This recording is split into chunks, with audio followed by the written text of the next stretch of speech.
Yeah, I was going to just move to the table, wasn't it?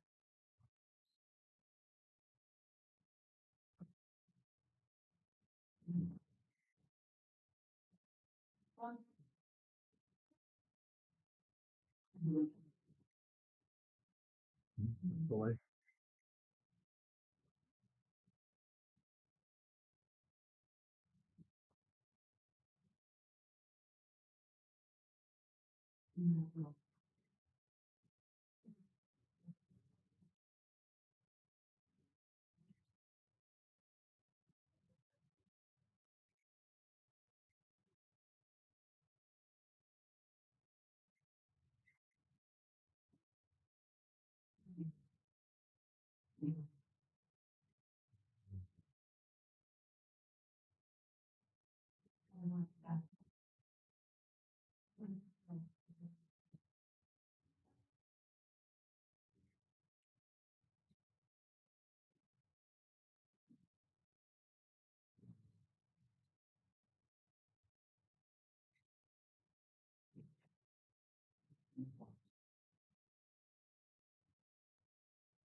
Hi, everybody. Good evening. Here, and this is our first lesson. Really excited. This is for everybody who wants to be here, but be here in person. So I'm Dr. Carol Robbins. I'm the TEP coordinator. Um, Board members here as well who are helping as volunteers. And person, of course, we have the library and refreshments. And right at the end of the presentation.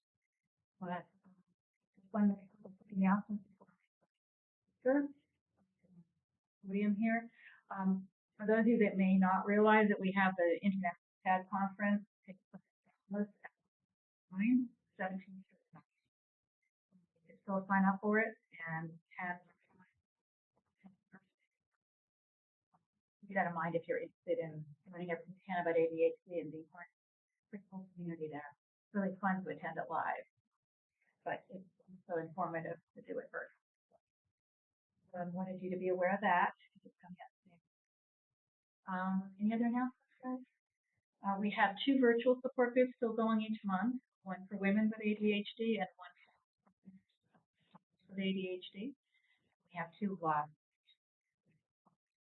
And so if you want this is today's presentation,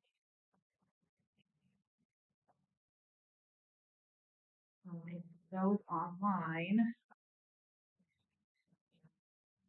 This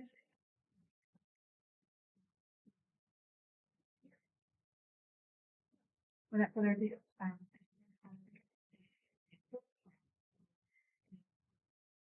bring for time.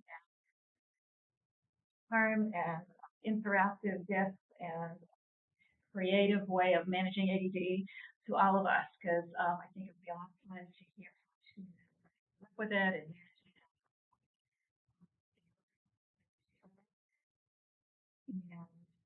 she has a background of working for the University of Maryland Extension for years,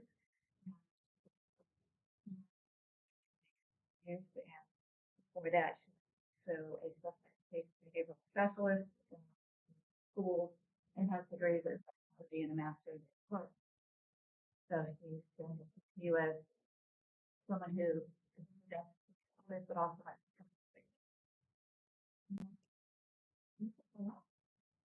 right, guys. So people are going to come to this stand. Right, so.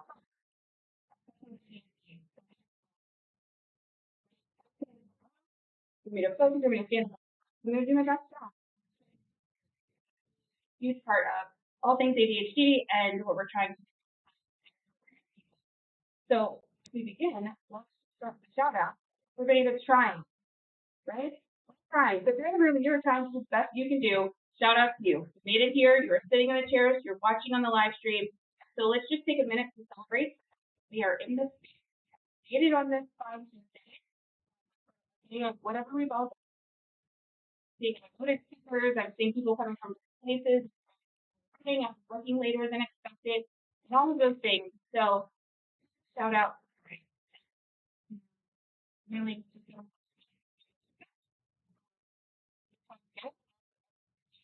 then beyond this room. Turn to people around you is just celebrate something that you have done or you feel good about doing for yourself in the last 3 days. And as someone shares, everybody else in their little circle just needs to say, yay. Now, somebody's going to think, like, maybe you did. Doesn't have to be a giant thing like a birthday anniversary, down in a car. Those are fun things to celebrate. We will celebrate. But see something like,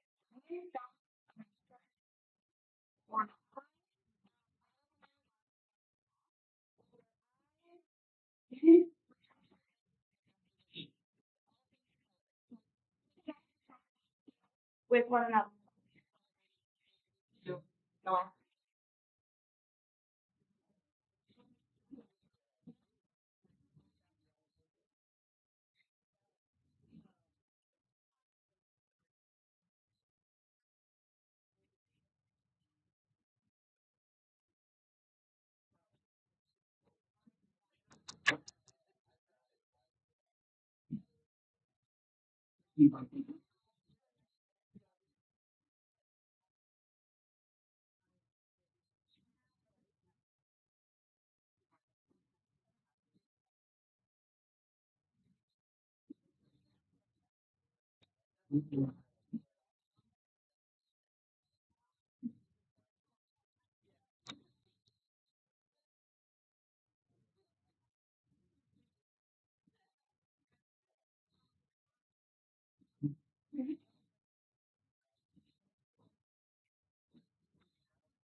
Very well.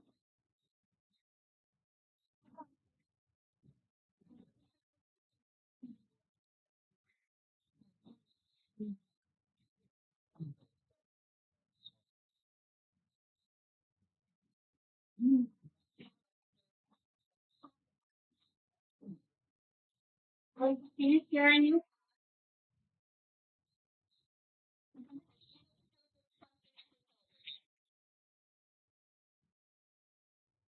Anybody that had business? I don't really know. Like,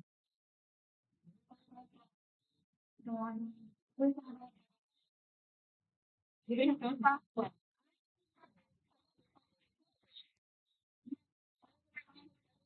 yeah, like, if you were days, industries, these big moments, And even if you bring in weight to those moments.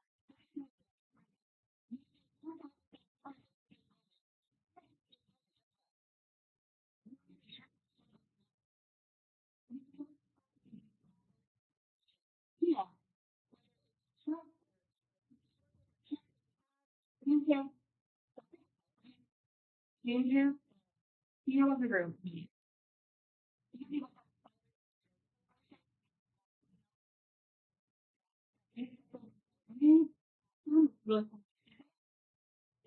Wait, hold on.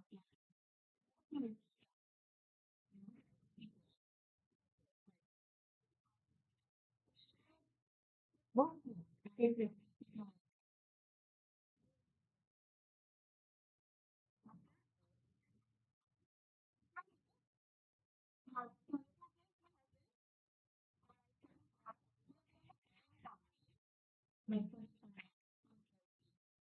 Holding, major.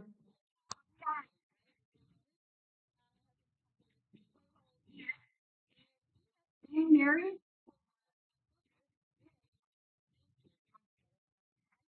so he's like saying, you, yeah, well, 15 years.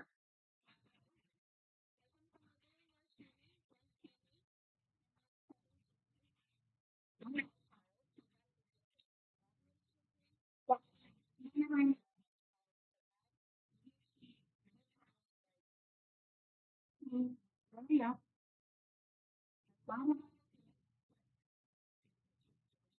yeah, like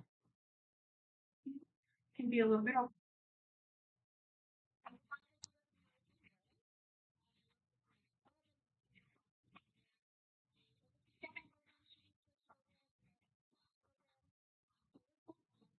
which is really cool thing that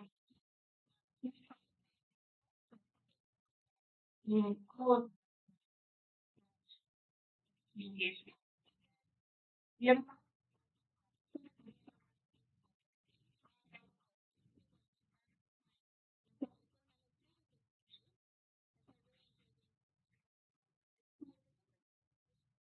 me and my wife.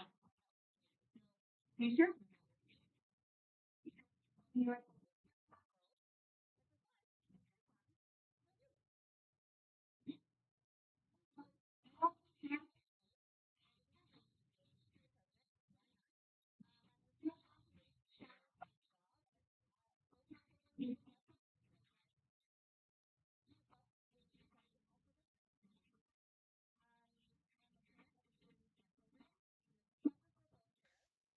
If any school's having a book fair and they need a volunteer, just tell me because I love them and I will go. I am randomly ordained through the internet to do weddings, funerals, and baptisms.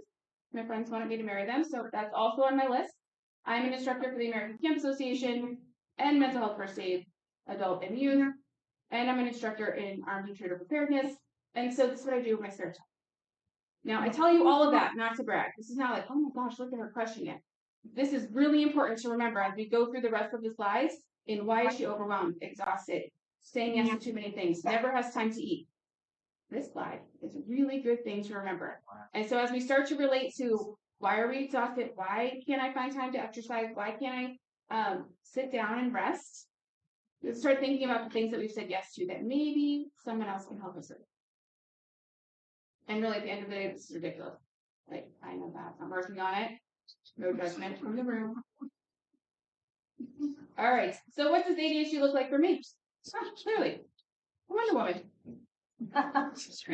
The kids think this is funny, and so I have this in my office. It hangs up. It's like, I'm not saying I'm Wonder Woman, but you've never seen both of us in the room at the same time. Right? This is how I present myself to the world. This is how the first two slides come off to the world. Like, look at her. Of course, she's the PTA president. Of course, when we go to this random event that her children aren't even at, she has snacks and games for kids to play with. Her Mary Poppins bag of tricks. That's how I present myself to the world. But in reality, this is what's happening. I wonder where my keys are. I wonder where my phone is, where my money went. I wonder where my time went. So in theory, I will still take the title, but the actual superhero cape has never shown up on my front step, and it is doing nothing to help me manage all of the things that I have said yes to. So think about this in terms of your world, for those of you that have ADHD or love someone with ADHD, and what might they be presenting to the world that doesn't exactly match up to the things that you're seeing or hearing.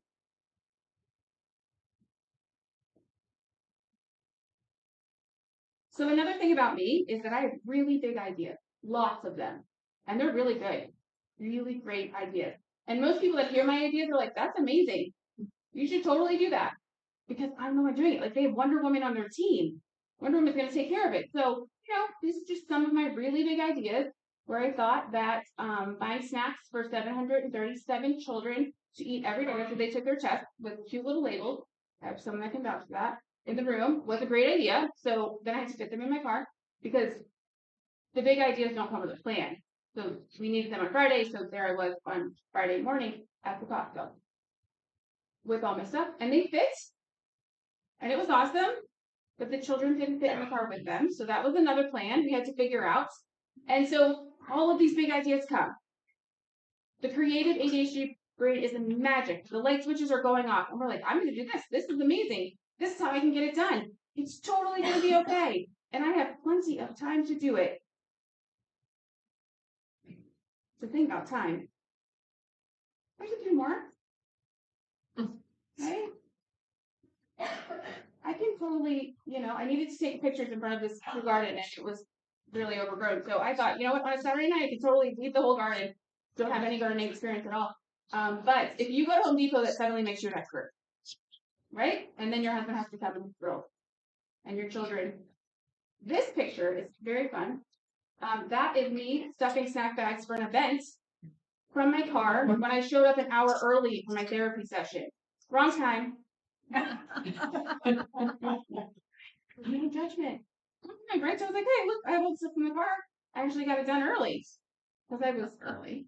So these are things that we celebrate, the things that we have to laugh at or we cry. Right? We either laugh or we cry.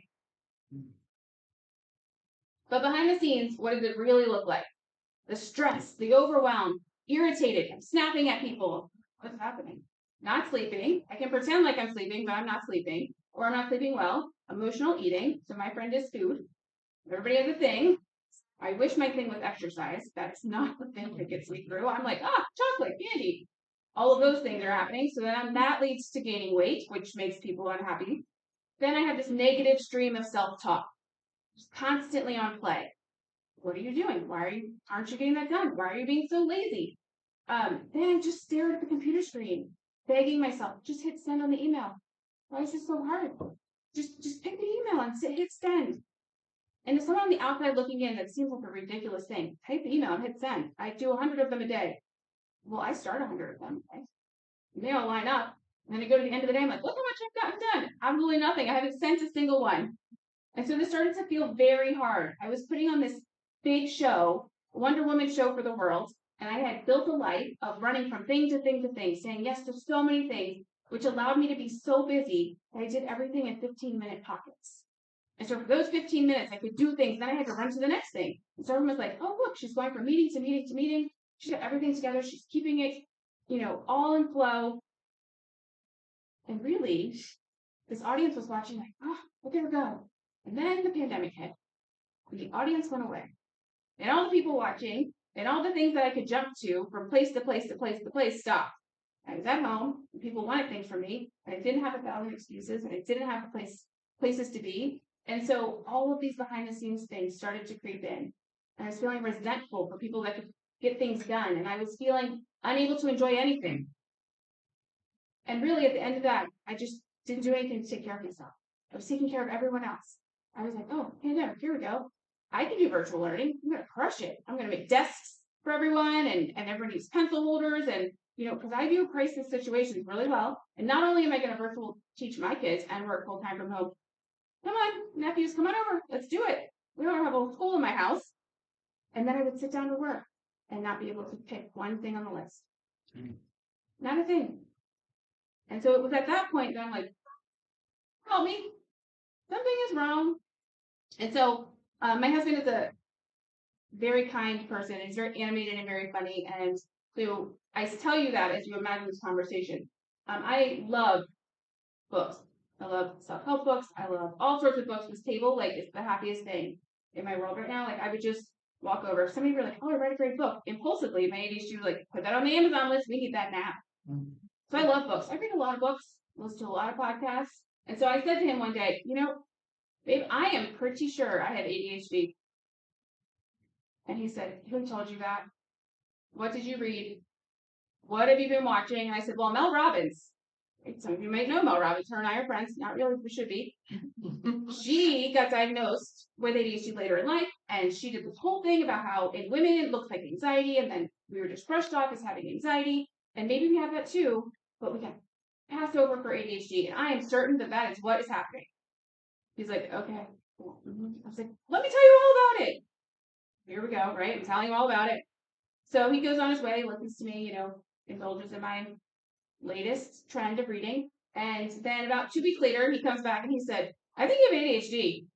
And I said, what? He said, I found the peanut butter in the refrigerator. And I said, people don't keep it there? I was like, no, we've never kept it there. And you have started to do these 3 things for me and you haven't. So all of the things that I had explained to him, he actually listened to, which was exciting. And then he said, I think you have ADHD. So I'm like, all right, I need someone to help. And so I had to find someone to help me, which is the hardest step, I think, in the whole thing. Admitting that you need help, especially if you have an ADHD brain, because we can do everything all by ourselves. And so I did what most rational people would do. I took an online quiz. There it is. Your symptoms are high. I mean, I think that's pretty accurate, knowing now what I know. I think it's pretty accurate.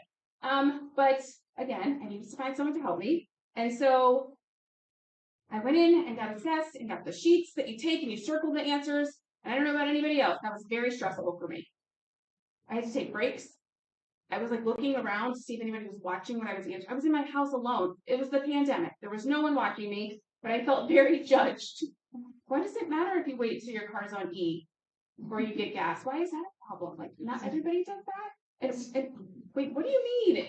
If you use different colored pens, like, yes, nobody uses I have 26 planners and each one of them have a certain pen that goes with them. That's not a regular. It's not a regular. Okay. So I go and get diagnosed. I take the assessment and I'm like, okay. I start on the medicine and I'm waiting to see what happens. And for me, medicine worked. It worked as a tool for myself. It was a really great way to kind of calm the negative self-talk. But I also knew from my background in psychology and just from life that that wasn't going to fix all of the things. Like my pill that I took was not going to answer the emails for me. But what it did is allow me to sit with myself for a few minutes. The minutes got longer, and it allowed me to kind of gather more tools. And so I continued to gather more tools. And the first thing about ADHD is really understanding your truths. And so this front that I put out to the world is a story that I've told myself and bought into for a very long time. And still, most days, buy into, and I'm working on it. But there are so many truths to what is actually happening. And so here are a few. I make a cup of tea every day and forget to drink it. Every day. Every day. That's why when I found this coffee cup, I was like, I need to return it to its owner because I know how that happens. Every single day. I am amazing in a crisis situation. I run summer camps for a living with hundreds of kids at camp at a time. And man, does my brain turn on when there is an emergency that needs to be worked on. I hate getting gas.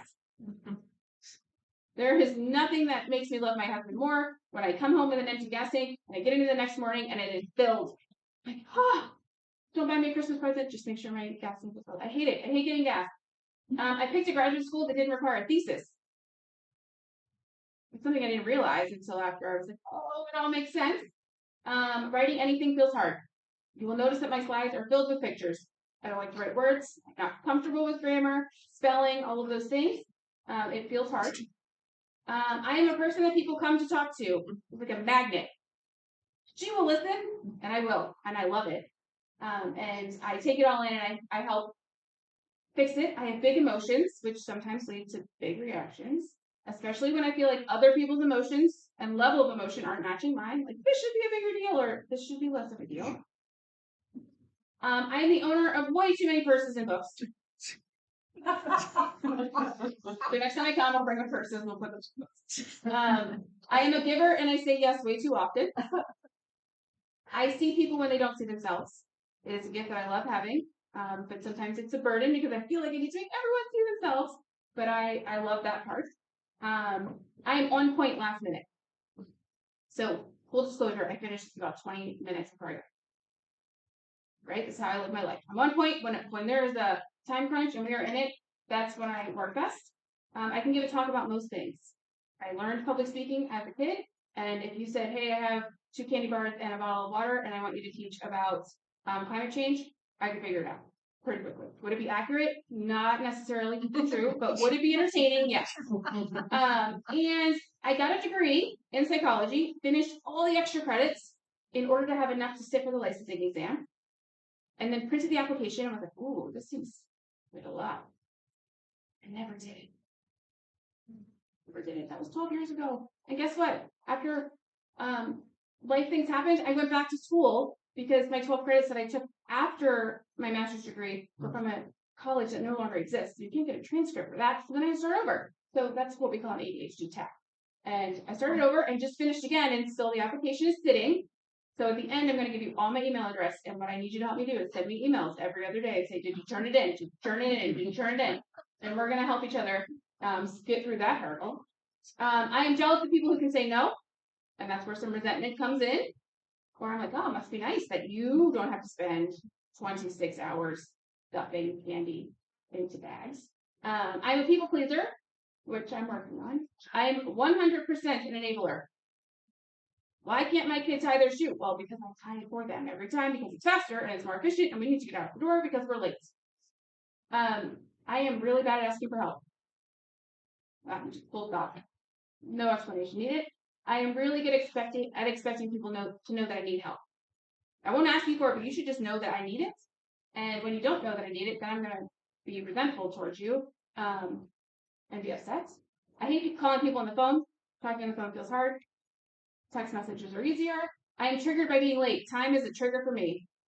If I'm late, if someone's late, all of those things. But I am really terrible at estimating how long it takes me to get anywhere or do anything. So they don't really fit together.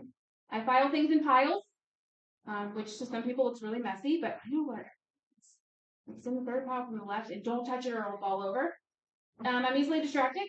I love to read. I also love to listen to books. I'm very creative. And I get really worked up when people point out what I may have forgotten to do. If I don't know. But I also should have been able to remember to do that. So yay for getting a diagnosis. Why is getting a diagnosis important? Well, some people might not worry about it.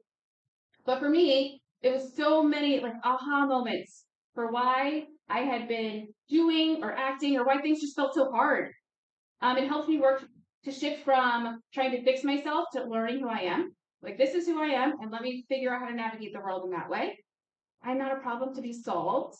I'm not broken. Changing that word, right? Like, I used to sit in tears. Why can't I do this? What is wrong with me? I must be going crazy. And to be fair, there are still tears and still those conversations, but much less. And then it's a fight every single day. So there's no fixing. Every single day I have to get out of bed and remind myself, like, we're doing this today. And it is going to look easy or hard. And there's things that you can do to help that. And there's things that you can do that'll make it harder. But you get to choose. But also give yourself grace. Because some days, some weeks, some seasons are hard. Harder than others. And we can be really hard on ourselves during those time periods. And then I learned a lesson that not everything is ADHD's fault. So I had this moment when I was like, and what about this? Yes, that's ADHD. And what about this? Yes, that's ADHD. And Dr. Robbins and I were sitting together, and I said, and what about this? And she said, no, that's not ADHD. And what I said is, I feel really resentful to my husband. And she said, that's not ADHD. Well, what about this? And she, whoa. Let's go back to that. No, we're only talking about ADHD stuff, right? And so what had happened is my husband is amazing at coming, like his thing is working out. I mean, I'm an emotional eater. He works out to decompress. I have a little resentment for that because I wish I had that thing. And so he owns his time. I come home, I decompress, I'm going to work out, I'm going to do these things. Well, during the pandemic, he still got to go out into the world and see people.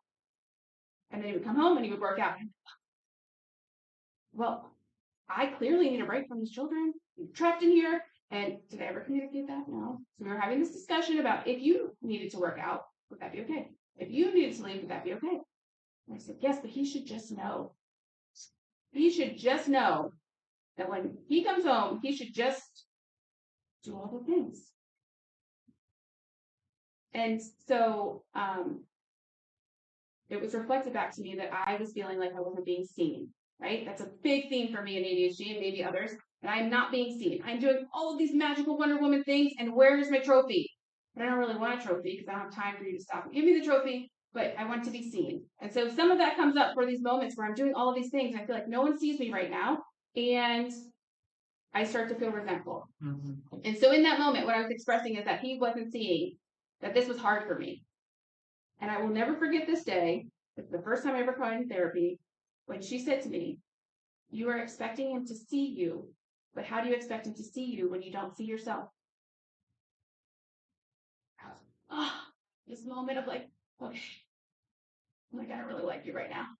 But you're right. And so every day I fight to see myself. That's really what it's about. I fight to see myself beyond what the world sees, because that's what I focus my entire life on. What does everybody else see? What do they want from me? How do they want me to show up? Who do they want me to be? And I have no idea what I want. I don't know how to sit on a couch on a Saturday and do nothing with myself. I don't know how to do that.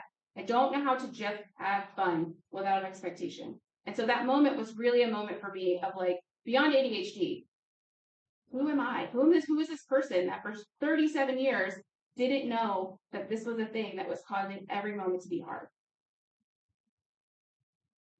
And so there is this grief period, right? You have to acknowledge the grief, right? When you get a diagnosis of something, of anything, right? There's this period of grief. And so ADHD isn't different. I went 37 years trying to figure out what was broken, only to find out that nothing was broken. My brain was just a little bit different. So I have to like sit with that. So while I was joyed to have an answer and have some of the what ifs and how do I do things and where is this coming from answered, and to have some science, things start to sneak in like, oh man, if I had known this 10 years ago, or what if this had been a thing that I'd known about in college when I was trying to avoid a thesis? If I'd known sooner, my life could have, would have, should have, right? And that's just part of grief. And so acknowledging that that is part of it and sitting in that is fine, but you can't get stuck there. Eventually you have to just accept, like, I am in this space that I am. That is great because I wouldn't want to be anywhere else. So all of the what ifs and the what could have been have to go away. We get stuck there, we never move forward. And so I think it's important to just realize that that's part of the process for anything. A person, a diagnosis, moving out of a house, any big change in our world can bring some grief. And so we have to acknowledge that it does exist. So here's a question for all of you. Whether you are the one with ADHD or you have someone in your life with ADHD or both of those things, what are some of the ways that you talk to yourself that might not be so happy?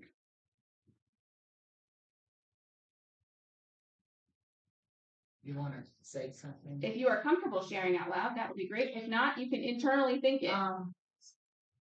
I was in a government career for 25 years, and what happened was it was all on paper and it moved to computer, and it just I could do it when it was paper when it got to computer. Plus, they kept switching programs on me. Mm-hmm. Just kept switching it. I could learn something, but I couldn't learn this, and then it switched. They were running out of money, the agency. Yeah. And so it kept switching and switching, and I had to go on disability.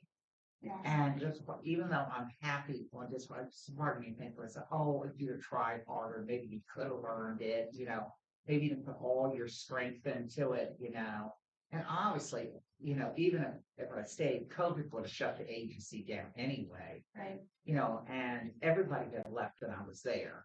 But still, that's part of you that instead of going, I'm so much happier, but there's still part of you kind of putting yourself down. Yeah. And I was out with a friend today who was ADHD, he's a friend of mine. We know each other. All he does is ridicule himself. And I said, and then why are you so hard on yourself? I said, nobody picks on themselves more than you do. I said, give yourself some credit. Just say something to yourself that I love my, something. He has it even way worse than me. But Those default messages, even if as you're working on it, those default messages creep in so much faster than the kind ones. Anybody else want to share? Or if anybody in the room have a child with ADHD, what do you hear them say about themselves? Mine gets very, he's got the big emotions. And so when he's been working really hard on something throughout the day, like school, and he gets home and he just sitting down and doing more work after spending all day in school, you can see that it's hard and he just gets down on himself, that he doesn't, he's not good enough, it's not smart enough, he's never going to get this, that kind of stuff. Yeah, those messages are hard to get rid of. And when you have those messages in your head, your brain starts to look for evidence to prove them, right? This is what we think. So look, here's all the examples of why those messages are true. And so things like, you're lazy, you're not good enough, I'm a fraud, right? I'm presenting myself in this way that's totally not true. They could only see what the inside of my house looked like, or if they looked inside my car, or if they saw my child's backpack, all of those pieces. I never get enough done. I have nothing to show for this day. I am messy, or it's embarrassing. I'm a bad parent. I'm an awful spouse. Why would anyone want to be with me? And so recently in my reading and collecting of books, I came across a book called Good Inside, and I haven't yet finished it, but the author of the book was doing a podcast advertising the book and talking about it. And so it's Dr. Becky, if you've heard of her. And so her book is called Good Inside, and her premise is that everyone is good inside. And so that all of her work is geared with that idea. And the idea that we connect who we are as a person to things. So like, I am a terrible parent because I lost my kids' paper for their field trip. I am a bad child because my mom was unhappy with me because I didn't sit on the couch. And so we connect this good or bad, or our ability as a person, to the things that we're doing, and our worth as a person. And so she has inspired all of her work around this idea that we're all good inside. And then if we can reframe our brains or reframe ourselves to start with, I'm a good person who doesn't know how to use the new computer system. I'm a good person who forgets to drink my cup of tea every single day. I'm a good mom who forgot to pack lunch. I'm a good spouse who snapped at my husband because I didn't feed myself, but I'm still a good wife. I'm a good kid who, right? So my son with ADHD, instead of saying, oh, I'm worthless, I'm lazy, I can't do it, I'm dumb, I'm a good kid who is really tired of doing work after being at school all day. And so this idea that we are all good, and if we start with that, I'm a good person who, and I sit in my car sometimes, and I'm like having these moments. Anybody else cry in their car? I think that's where I cry, in the car, right? Someone eventually will see me in a parking lot doing it, and awkward, and the police come like, ma'am, are you all right? Like, no, and then they'll have to sit with me. It'll be a thing. And we all will have those moments in varieties of forms. But, I sit there, I'm a good mom, good mom, good mom. And I'll say it over and over and over again until I can just bring my brain down to like, it is so common for someone to forget something. Why is it suddenly so much worse that I did it than everybody else?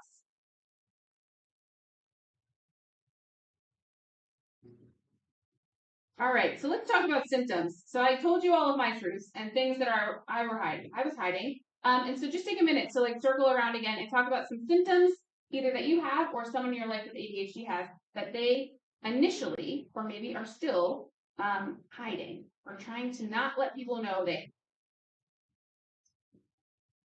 I'm going to turn to someone next to you.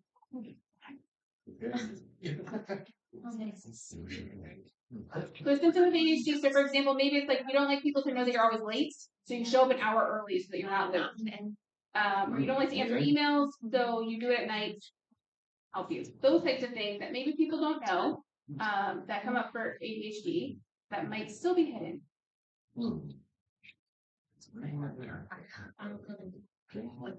I do everything. When the pressure's on, that's like the start. My son was. So that's like, I'll wait till Christmas to do something. I'm trying. At least I feel like now that Through writing, something whether it's I hide or people work. switching up their I don't use it.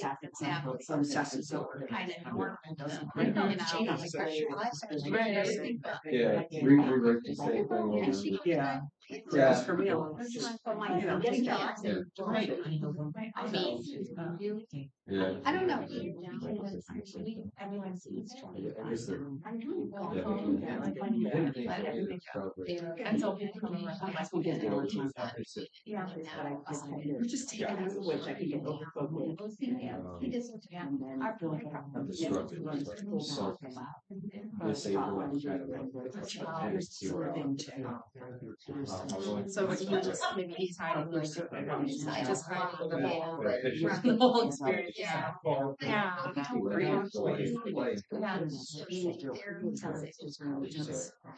Yeah.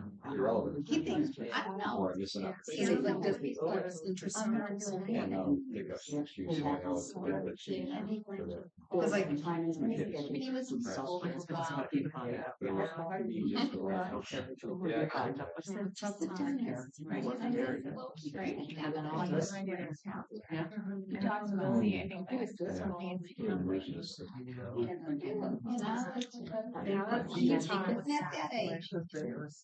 Yeah. They've got to do it. Right.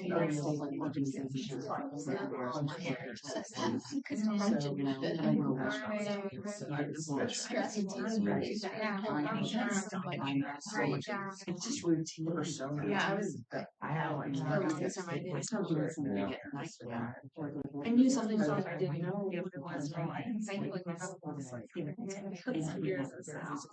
So he started calling people.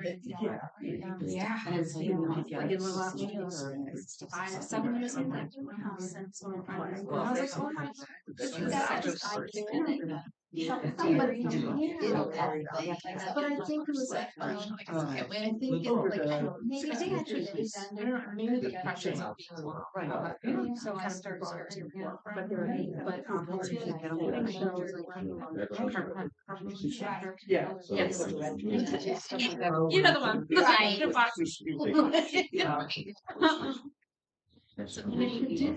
Yeah.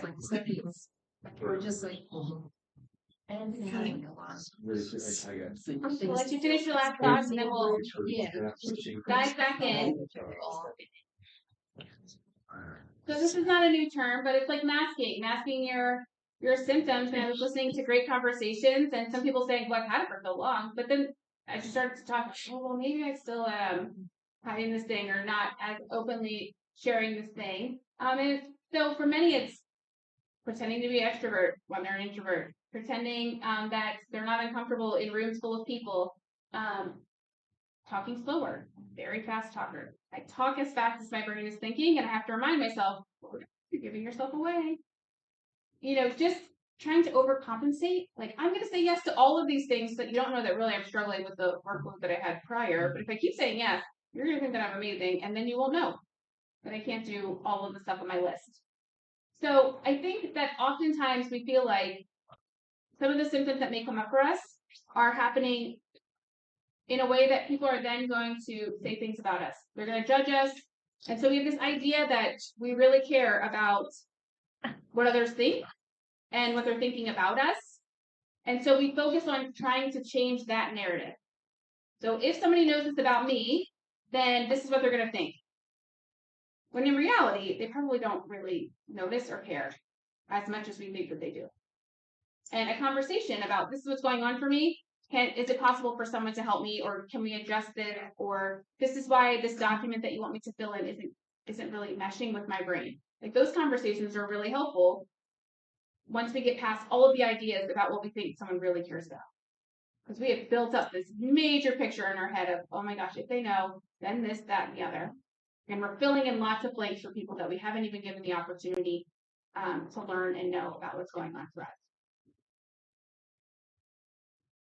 A big thing, though, is this idea of shame. And so a lot of my work and a lot of what has to happen for me and continues to happen is this idea of shame, and that my value or my worth as a person is contingent on the number of check marks on my to-do list, right? And so I make to-do lists. I'm really good at that. So I read a lot of ADHD books and it's like, make a list. I do. But their books are wrong because they only have like 6 things on the list. Like, I'm going to go with a day with just 6 things. And I was looking at a list from one of the books the other day and it had to eat dinner. You can put eat dinner on the list and check that off. Like, who has time for dinner? Like, eat dinner, cook dinner, set the table, clear the table. Like, those things go on the list. And so this idea that, I write these massive lists. I write them on even fancy notepads. Like, if you get the fanciest notepad with the colored markers and every other color, it is going to make it possible. Make the list, tear it off, put it in my purse. Don't look at it again. I think one thing I found is that it's taken me a while to figure out what works for me. Mm-hmm. And I used to make these impossible lists and try to do everything. And then I took an executive function test. And I found out that planning and prioritization was a weakness.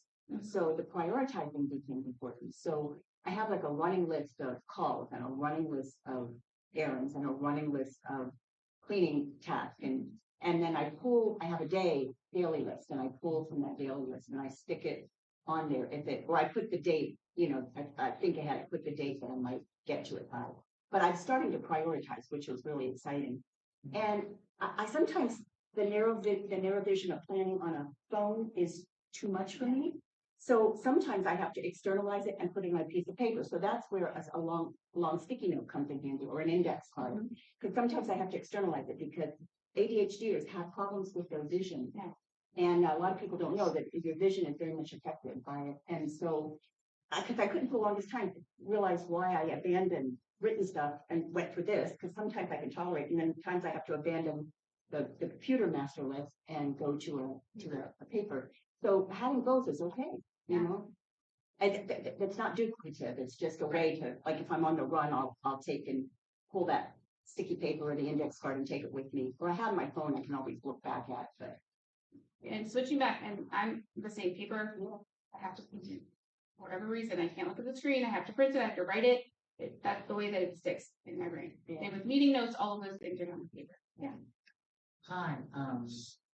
I know me and a lot of the ADHD people are not the thinnest housekeepers. And I know a woman in the 70s, her house was so clean it looked like a Levitt's showroom or something. And so I was cooking one night and, just putting the pots and pans, went in the closet, a pan came down, hit me on the head so hard, almost knocked me out. And I said, this has got to stop. You're going to get injured having a mess out. So what I did is, because we can't do a lot organization, I did one drawer a day, just one drawer in the house, just one drawer. If all you can do is just one drawer or 2 drawers, and it's so wonderful. Go in there and open that drawer, and everything is in. And then when you're cooking, you know where everything is. But if you say, I'm going to do this, this, and this, and this, then you won't ever get it done. But since I'm retired, I've got all this excessive time. Do one drawer, Oh, when I'm cooking, I know where everything is, or have it in the morning, you pull your sunglasses out and you pull everything out, and you don't have to look for everything where it is. And the minute I get home, I have a bowl right there at the thing, and I put my wallet and my car keys in it. Because me and my partner been 2.5 hours trying to find the car keys, the wallet, turning the sofa mats upside down, looking under the sofa. And you feel like you're insane. That's what you feel like. You've gone crazy. You know what I mean? And so, we did that with spare car keys the other day. There are little things that you can do, a little bit of work, but it makes your life so much easier. Right. And I think, as I'm learning, I make lists that are unrealistic, right? They're Wonder Woman lists that even she would be like, who has time for all of this stuff? And it's too big. I'm going to clean the kitchen. Well, I'm not going to clean the kitchen.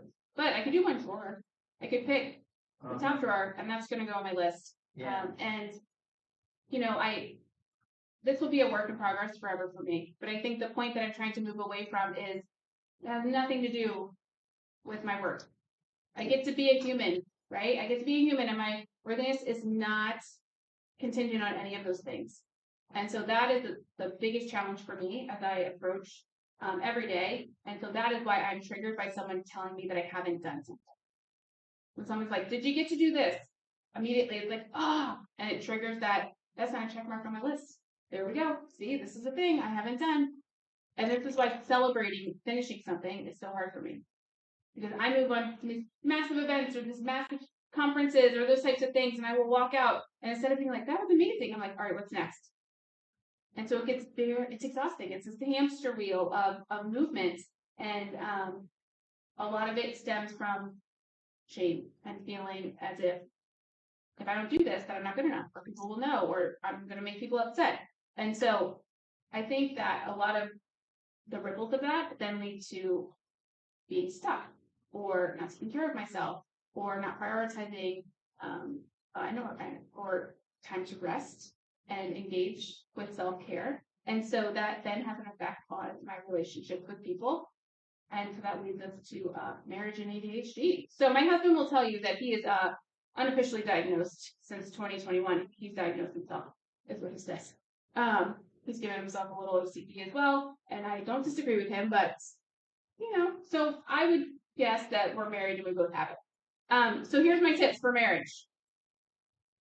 Communicate with each other, and communicate in a way that you are saying what you feel, even if the other person doesn't necessarily want to hear it. But not in a way that then is like, watch me win this argument. Come ready, right? Because people with ADHD have very powerful brains, especially when they're in a moment of a big emotion. They can feed in a lot of information fast, and it's a secret weapon. And I go, let me tell you all of the reasons why I am mad at you. And I can't remember where I put my tea from this morning, but I can catalog the last 19 years of our relationship, and let me just give you all of the examples. Okay, that's not fair. So communicating is big. Who's picking up the children? Where are we gonna, what nights are you working late? Who's going where? And the other thing about communication is, I have ADHD. You have to tell me 10 times. And I might have to tell my son 10 times. And that's okay. That's what we need. We need that Post-it note stuck to our foreheads. And sometimes that is expressed with frustration, and we forget that that's what we need in order to get through the day. Share the movie script.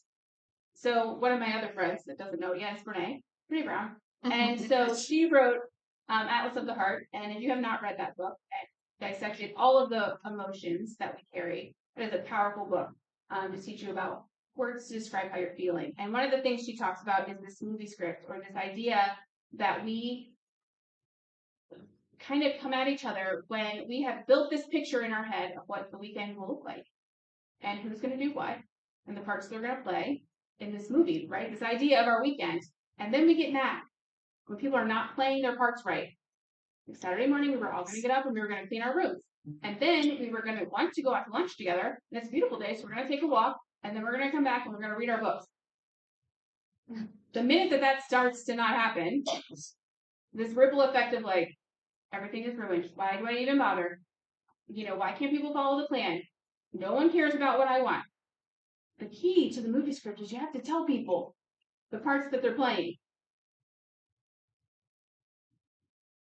So in our marriage, I write very nice parts for my husband to play, the things he's going to do, the lines he's going to say, the gifts he's going to buy, the things he's just going to want to accomplish. He has no idea. And then he's like, I don't understand why you're upset. It's Saturday. I was going to mow the lawn. That's not in my movie. Like, what are you talking about? So we had this whole discussion about movie script, and he has a movie script, and I have a movie script, and we're not communicating with each other, and they're not matching up.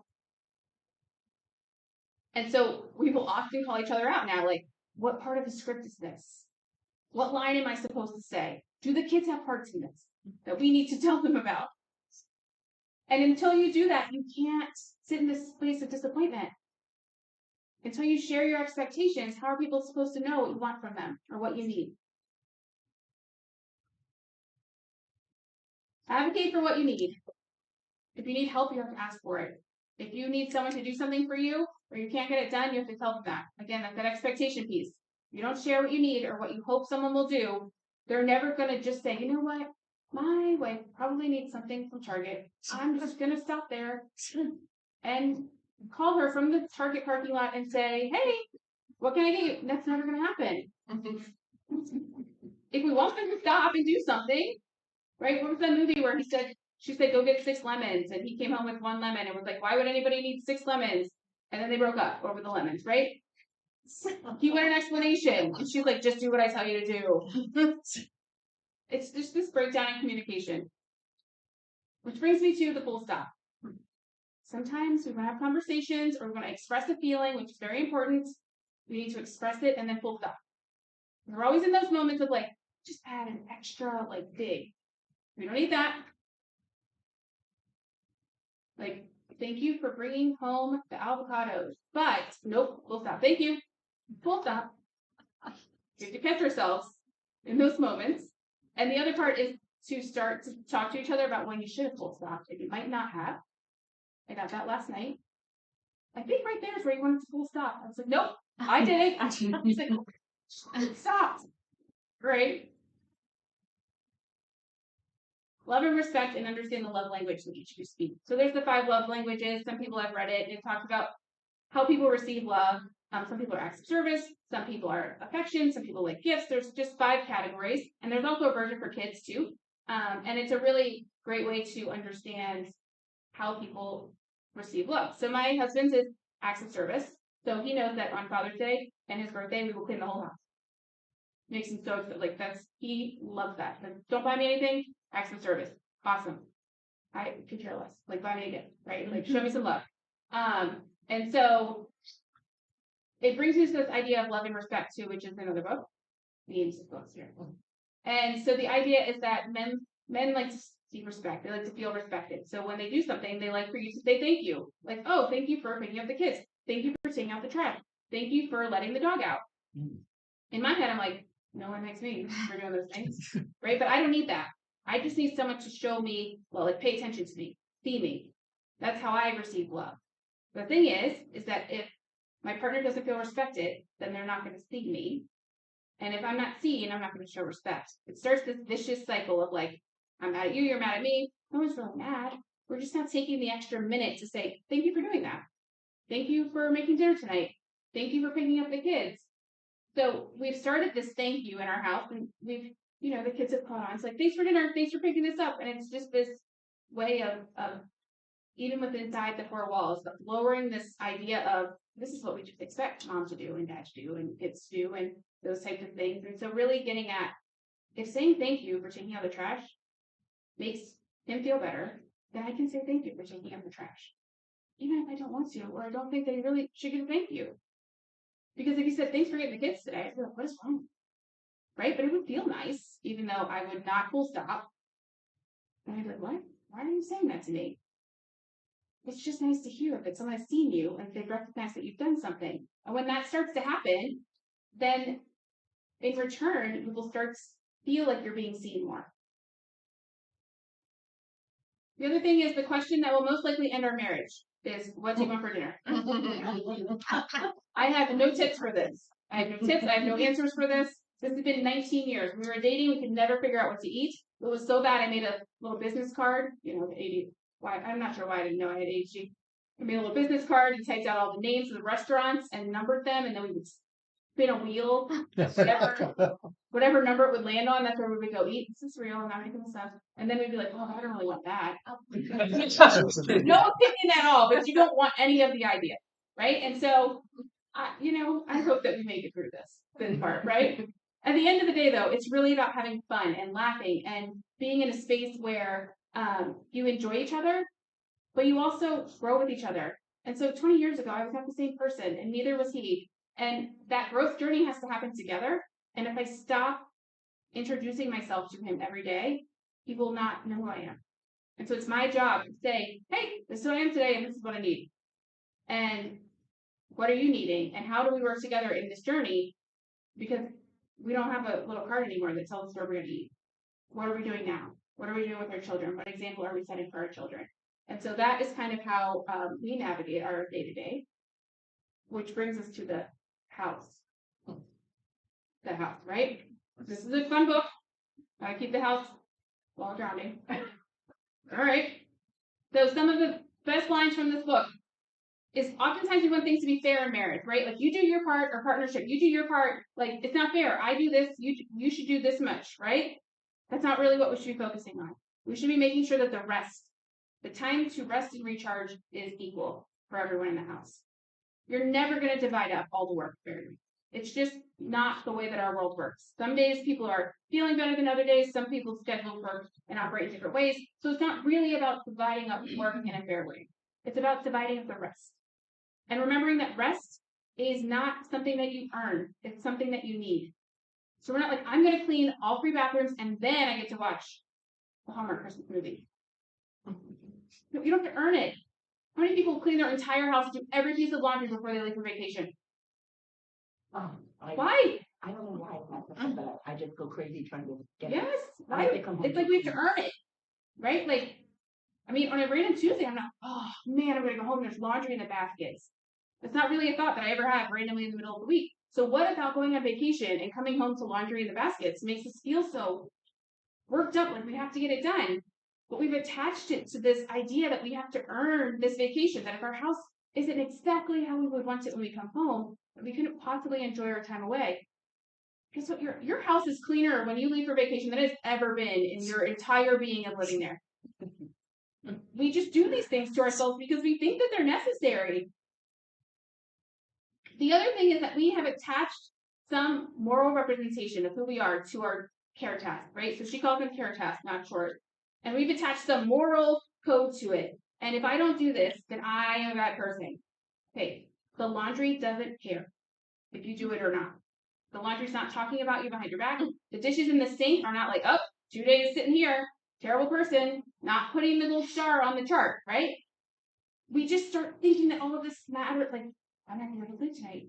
And, my house is disgusting. And it's dishes, sink. Rest, you need to rest. Or dishes don't care if we rest.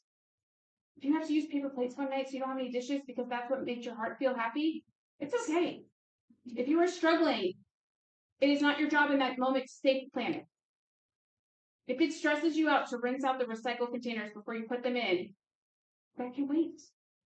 If you have the means to pay someone to come clean your house, and cleaning your house is stressful, then prioritize that. That's what you spend your money on. There's no list that says we have to do it. And where you can delegate, you should. This is my favorite. I did start out the bad words. Doing something halfway is better than not doing it at all. Set a timer. Like, I have 5 minutes right now. I'm going to go in the kitchen and clean whatever I can clean in 5 minutes. Go. We get stuck. We don't want to start because I'm like, oh, I don't have time to do the whole thing, so I'm not going to do any of it. We need to just lower that expectation. There's a thing called the Pomodoro technique, and it's used by these ADHD people, Lynn Idris and some other people. And it's you set your timer to 20 minutes, and whatever you get done in that 20 minutes, it's gravy. Yeah. So, And oftentimes, just as and you just it's a sometimes you keep kickstart. going, Yeah, you keep going. And at 20 minutes seems too much. Do 10, like whatever makes you feel happy. I bought a timer that you literally just roll it and it starts that number. You don't even have to push any button. It's just like, oh, the 5 is spacing up. It's going to give me 5 minutes. Because something about having to find the timer and set the button seemed too hard. Trying a timer and having to push the button seemed like, oh, can't do it.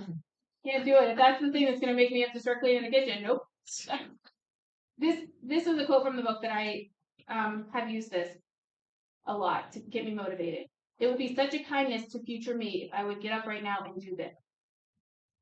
If I get up right now and start packing my lunch for tomorrow morning I'm going to be really excited that that's halfway done. It would be a kindness to myself if I got up and just put the load that's in the washer in the dryer so that I don't have to do it for the 3rd time. I mean, my clothes are really clean. At the time I wear them again. They've been through a few times. But it would be a kindness to myself and it's a different way of looking at it. It takes away the I'm a good person or a bad person to this is a gift that I'm giving myself. I'm not sure it'll ever be like, oh, I'll be really excited tomorrow morning about a clean toilet, if I clean it tonight, then that might not be a thing. But the daily things, if I find my keys and put them by the front door, if I make sure that my gas tank isn't on E, if I start setting up my work bag to go to work, that would be such a kindness to myself. All of those things that were like, oh, I have plenty of time in the morning. As soon as you say I have plenty of time, great. It's funny you use this because I realized that I had this awareness recently that I procrastinate, but I'm a little tiny task all the time. And so I started to just pay attention to that. And that's a perfect affirmation to help me continue to do that. And it really is a nice feeling. It is always. Oh, wow, it's fun. Yeah. So that brings me to parenting. So this is my mini me in the hat next to me, and who has been diagnosed with ADHD and anxiety, and gladly shares his story. I would never share on behalf of him if he wasn't okay with it. So that's Hayden, and Hayden is 11. He just started middle school. And so, you know, being a parent with ADHD, parenting ADHD is just, it's fine. It's fine. Good. We are all happy. We are all loving each other every day. It's going great. And so here's kind of his journey. And I share this because I, you know, as a parent, he wasn't diagnosed until I was diagnosed. I assumed that I had anxiety all my life, and I was an amazing mom who gave it to him. Right? There it is. There's my internal quote. And also gave him migraines, right? We both have migraines. And it was really his neurologist that, watch when he gets these headaches. And so we started to see as he would get migraines when he was like a transition or a change was coming. But he would also get migraines when we were going to Six Flags. Then I'm like, tomorrow we're going to Six Flags. It's going to be amazing. He would get a headache. And so it was, anytime his body was like either excited or really stressed about something. So the same physical response was happening. And so the neurologist was like, you thought about anxiety. And I gave it to him. It was fine. Right? And so then this diagnosis of ADHD, I was like, oh, maybe. So he started his journey with being diagnosed with ADHD. And the hope with that diagnosis would then provide tools that would then lower the anxiety. Because they happen together, right? So we sometimes, because of what we're able to do or think we're able to do, can have anxiety mixed in there as well. And so that ended up being his story. But his did not look like the stereotypical, like bouncing off the walls, ADHD fourth grader. His was, I am paying attention to what everybody else in the room is doing. And if you were a teacher in that classroom and you wanted to know what was happening, you just had to ask him. Like, oh, well, this person's not doing this person's doing this, and by the way, my work is done. Right? This is he carried the weight of the world on his shoulders, struggled with memorizing multiplication facts, but worked really, really hard to pass classes with A's. If it wasn't straight A's, then he was lazy. You know, I'm a loser. I should be smarter. All of those things. Just an immense amount of pressure. Second grade is really when we started to see struggles. And we really got to see that certain environments and certain levels of structure were really important for him. And then he went to summer camp, which I will share a story about summer camp next. And then when he got to be home with me in my amazing Wonder Woman-filled virtual learning school that I made, I was watching him melt down on the opposite side of the camera. And I'm like, do you do this in school? And he's like, I am in school. Like he would turn the camera off and he would cry and like, I'm like, what's wrong? He's like, I don't know what's happening. Like I'm trying to do this math problem. And I said, well, you started before she finished. Right? Like the brain wasn't a mile a minute. Started before she finished explaining it. So let's go back. And we figure it out. And so about that time, a magical school nurse sent me a note and said, hey, your son has migraine meds at school. Do you know that might make him eligible for a 504? This time he was in fourth grade. I had no idea. He had migraine meds since second grade. And I said, what? She's like, yeah, 504. Gives them access to the nurse anytime they need to come. They don't get in trouble for missing class. I'm like, oh, who knew? So I had a meeting for a 504 about the same time we were getting this diagnosis. So everything that I had learned about 504 were like, I'm a straight A student that never gets in trouble. Like I never have to have conferences. These people in the school are going to think that I'm like crazy. Like I'm trying to find problems with my son. So we log into the virtual 504 meeting and I'm like, well, he has a diagnosis, but I mean, if you don't think he needs anything, I know he gets straight A's and this is kind of strange. And I was like, but this is what I'm seeing. And that fourth grade teacher sitting across from me virtually started crying. And she said, oh, thank God we're here. The weight of the world is on this little boy's shoulders. And he puts so much pressure on himself. And I'm so happy that there's an answer. That there's a reason. And so that is kind of how we started. And then this past summer, some of those anxiety tendencies were still creeping in. The things like going up and down the steps 17 times before bed to ask you all of the same questions every single same questions. And so he would come back down, like, yes, Dad's working in the morning. Yes, I'll be home. I'll be taking you. Yes, you're going to go do it. Like, before you even ask, like, okay. And then he would turn back around, like, yes, you can have a cheese steak. Right? This was our night, every single night. This is what we did. And so I'm like, all right, well, this is probably not what every kid is doing, maybe.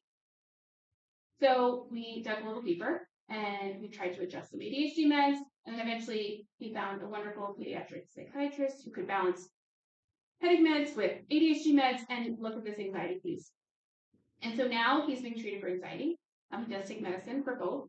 And he started his 6th grade year this year and has just finished with straight A's. Straight A's, transitioned straight into middle school without a single tear. This child cried every single year in this beautiful elementary school that he walked into and loved. And every person knew him, and every student knew him every day. I'm so nervous. And he would cry on the first day of school. And I'm like, this is the 7th time we've done this. Like, what am I missing? Walked into middle school on the first day, didn't even look back. And I said, oh, this is why advocating always, even if it feels like you shouldn't have to, or my straight A student, or my child has been on this medicine and it's working great. If something seems a little bit off, you should ask. You should adjust. You can have conversations. Send emails to teachers. Go in there like the crazy parent. It's okay. At the end of the day, if you're advocating and helping, it's what I recommend. In our experience, especially once you hit middle school, don't assume that your kids' teachers know they have a 504. It's not always true. We actually put into ours that we would meet with the teachers at the beginning of school and at the middle of school, and we would all sit down and talk. And this is what we see at homes. We know about our kid. What do we need to know from you? Yeah. And those meetings were very helpful. But there were multiple times when teachers didn't know that the 504 existed. Yeah. And oftentimes we ask, I'm navigating middle school for the first time, so I would love any tips, but, I'm like, I'm coming with you, and we're going to talk to your teacher because we have an assessment, and you're supposed to have a calculator. Well, Mom, like, we just need to make sure that they know. And those are really important things. And so we took, and, we were on the fence, like, medicine, do we want to medicate, not medicate? There's so much around that, and everybody gets to make their own choice. And it took us a little while. And so, yes, he takes ADHD meds and he takes anxiety meds. And he was on anxiety meds. They take a little bit longer. And he started school with the first week of school. I said, how is it going? And he said, this is great. And then he walked and he came back. He said, Mom, thank you for putting me on this medicine. I never knew what it could feel like to not worry about every single thing. And I thought in that moment, we have to keep advocating. And so this is the story about him going to camp. And he refused. He went to camp, and I'm like, camp is my favorite thing. He was at camp with his parents. He was having a really hard time. And I said, picky eaters, it's our fault, right? We're enablers. Picky eaters, I said, oh, finally, chicken noodle soup. He's gonna love it. I don't have to make another meal. And he's like, Mom, I'm not eating soup. Could you make me a peanut butter and fluff sandwich? I said, dude, like, we love chicken noodle soup. I'm not really understanding why you want to eat the soup. And he said, I don't want to eat it. And I said, could you tell me why? He said, I don't know how to throw it away. And I kind of looked at him and I said, what? He's like, I follow the rules. And the rules are the liquids go in the bucket, the solids go in the trash can, and then you stack your plate. Where do you put soup? And again, looked at him like, he said, soup is liquids and solids. And I said, you're right. And I thought, oh my God, like, who thinks of this, right? So I walked back to the young man who has manned that station for many years for us, and I said, where do you put the soup? And he's like, what? I said, I don't finish my soup. Where do I put it? He said, could you just eat it? I don't understand what you're asking me. Eat the soup. And I was like, no, how do I throw it away? And he's like, how do we throw it away? And guess what? This is how we throw it away. We put the colander over the liquid bucket, we collect the noodle. So I walked into the kitchen and I was like, does anybody have a colander? And I collected the colander and I walked out and I said, look, we have a colander. If anybody, this is how we're throwing away soup. And I put it over the bucket and 4 kids got up and went to get food. It wasn't just my kids. There were 4 of them. Oh, we missed this. Like, these are these little moments that we're like, this, what are you talking about? But our kids want to do the right thing and they want to follow the rules, but our rules don't make sense for everything. And so this has profoundly changed the way that I run summer camp and do my job. And so I teach this class at national conferences and tell his story. And he has allowed me to do that. And I go and share this, and then I give out bookmarks at the end. And I ask people to write him a message thanking him for sharing his story. And he has hundreds and hundreds of these bookmarks from all of the places that I have taught the story. And the number of people that have said thank you for saying out loud what we have been hiding. These are adults' bookmarks. And I bring them home to him every single time. And he keeps them at his desk. And when he is in his moments of struggle, of like, oh, I must be alone, this is what he reads. And so I share that story because I want you to keep advocating, and I want you to keep talking, and I want you to think about things in your life that are getting in your way, that don't make sense. The rules that we've just made up that can change so easily, that can change how we kind of adapt to the world. The other thing generally is naming your feelings, right? And doing so in a way that we are then talking about what our emotions are, and we're teaching our kids to do that too. And so in 2020, my dad passed from COVID, or 21, sorry, he passed from COVID. And it was the first time I had a loss in my life that I had to then share with my children. And thankfully, I had people in my life that were supporting me that said, one of those other therapeutic hard moments, if you hide the way that you're feeling right now, you are teaching your kids that that's what they should do. And that is not what we want to do. And so big feelings came out in big ways. And that has profoundly changed the way that my kids now talk about themselves. My brain is having a hard time right now. My heart is feeling sad right now. I'm feeling confused right now or frustrated. I'm sorry, I'm having a moment. I don't know why I'm sad, but I'm just feeling sad and I can't label it. And so this is the way that we speak to each other in our house. And someone coming in from the outside, like, there's a lot of touchy-feelies happening in the world right now. But it was so important in that moment. One, there was no possible way that I could hide the loss of my dad. Like, we're going to hide in the closet and cry. I did. I still cry in the van. But my kids were also crying. And they needed to, and we still do. And, we needed to get past the happy, mad, sad that we all know and teach each other. And we needed to talk about how I'm feeling frustrated right now, or I'm feeling conflicted because I want to be happy, but I also feel like if I'm happy, then I'm not remembering this person. And so it's really has been a lifesaver. It has been the thing that has helped us all grow together and understand who we are. And that courage comes from telling your story and not hiding because of the shame. And so I want my kids to, talk about our brains the way that they work. And my youngest, who has a very vocal voice, said, I hope I don't get that ADHD stuff that you hated out of your brain. So I'm like, well, what's wrong with that? He's like, I think I have OCD. All right, well, those are the letters that you want. That's fine. We'll give them to you. So it's this, fun conversation that we have. These are some questions that I ask myself pretty regularly when I'm interacting with people or they ask me to do something.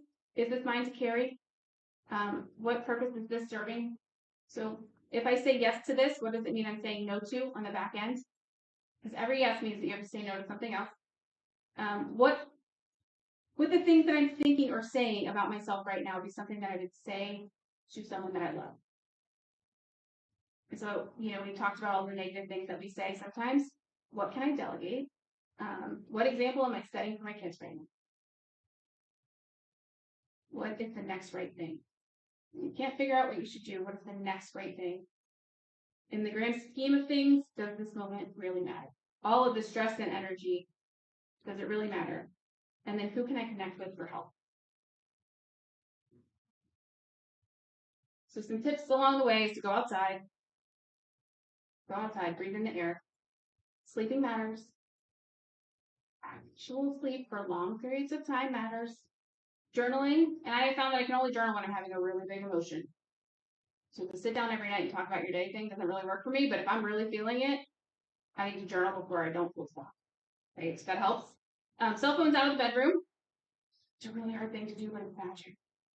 When you finally leave it all the way down. When you're stuck, just pick one thing. Just pick one thing. Feeling down means it's time to do something that makes you spark or connect with people in your life that you haven't been able to connect to. When you can't shake a funk that you're in, check your self-care. If I've been in a mood for a couple of days, first thing I do is make myself breakfast and sit down and eat it. I don't know how often I sit down to eat breakfast, and it seems like a very simple thing, but that act of sitting in a chair says, you know what, I'm thinking of you this morning. Timers and accountability, and then gratitude. And so I'm going to leave us with gratitude because I think it's one of the most important things. And in this, world, everybody talks about gratitude and what we need to do. But I just want you to take a moment to look at something that you're wearing, anything that you're wearing. And I want you to think about all of the people that were involved in getting that article, piece of jewelry, whatever it is, to you right now to be able to wear it. Just take a minute to think about all of the people involved.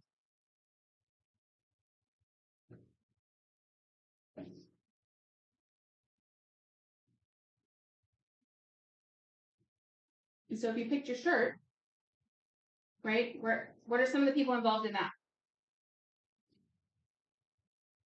Cotton growers. Everybody that transported everything from one place to another. Designer, the person that put in the store, the people that work in the store, the people that employ you so that you have money to be able to go to the store to buy it, or the person that gave it to you. The list goes on and on and on. And so oftentimes when we get stuck, we feel like we're alone, and we can feel very isolated. And gratitude is one of the few things that is a thought, it's an emotion, and it's an action. It's all free. And so if you start from a place of gratitude, you are starting from all three of those buckets, and it dramatically changes the way that you enter the world.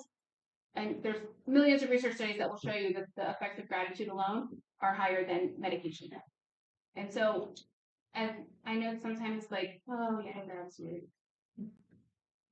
But if you start to train your brain to look for this, not only yourself, but then share it with other people, it really does change the way that you approach the world. And so I leave you with a homework assignment because, So today we'll listen, not tell, support, not solve, understand, not be right, focus on repair, not perfection. Start with these goals with you and your own struggles. Only after starting to show your self-compassion might you be able to have some extra to fill out to other people. And so I want you to pick one small goal for tomorrow, whether it's a self-care moment, a realistic to-do list, that's fine, a walk around the block, gratitude that you're going to give, grace that you're going to grant, emotions that you're going to name, or truth that you're going to speak. Just pick one thing tomorrow that you can do to help yourself. When we help ourselves in this ADHD world, so ones that we tend to ignore the most, we really are having this ripple effect of being able to help each other and support our young ones and our spouses. So that ripple effect is important. And so I encourage you to do what I need to do most and learn who you are and what you want, because no one else can see you until you see yourself. So on that note, I will pause here for questions. My email address is there. You are welcome to use it and have it and share it and reach out. And all of you are going to email me to make sure that I did the thing. I already forgot what your application. Application. See, it's fine. See, to remind me to do the application. But thank you for having me. Thank you for listening to my story, and I hope that you benefited at least one nugget to take with you, or feel like we're all in this together. So.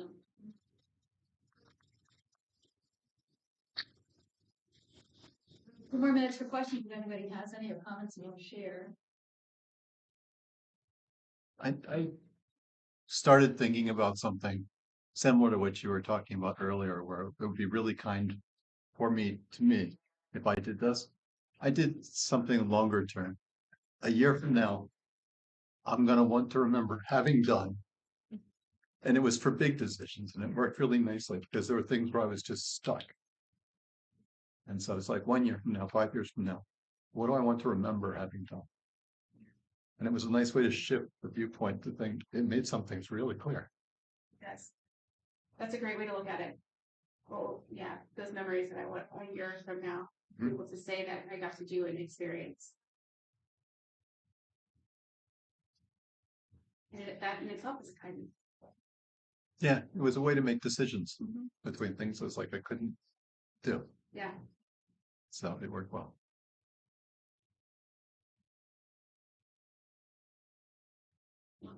Thank you so much. Before you guys head out, but just two announcements. One is our speaker for next month is a professional organizer and coach. And her presentation is called Practical Time Managing, Exploring Different Strategies and Ways to Manage Your Time and Productivity Effectively. Yes, that's our December speaker. And we will try to simulcast it as well for those online. And for those here who are interested, we are planning to make available to the support groups, but if no one wants to stay, that's fine too. But if you want to stay, we'll have an adult support group and a parent support group in about 10 minutes.